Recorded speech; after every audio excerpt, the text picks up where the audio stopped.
Well, I just hit up a few places. Sandwiches were a humongous hit.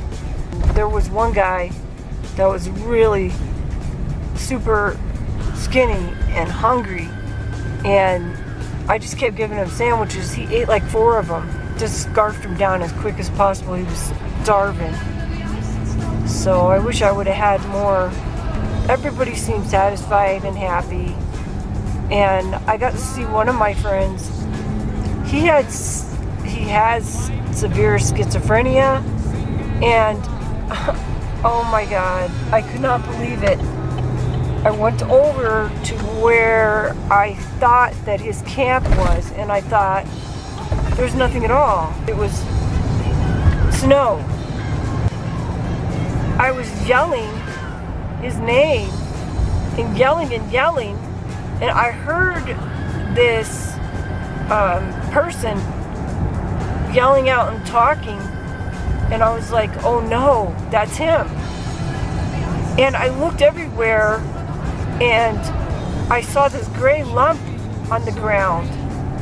He was underneath a gray blanket, like freezing to death. I mean, look, okay? That's 10 degrees, okay? That doesn't even factor in the wind chill factor right now. So, I gave him a big bag of chips, some sandwiches, some hand warmers, a lighter, and a Gatorade.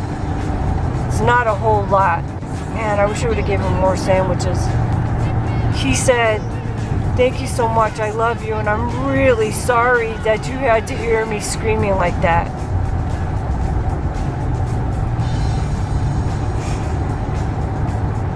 Well, I just told him, you can't help it.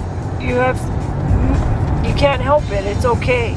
My daughter has schizophrenia. He knows my daughter.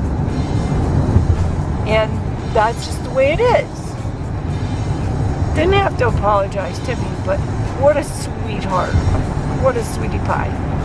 Okay, so it was a good night, and I'm not gonna cry. It's happy tears, okay? It's happy tears. I love you, Jazz baby. Man, I couldn't believe the sandwiches were that big of a hit. I'm gonna have to do some more of that. Alright, love you, Jazz baby.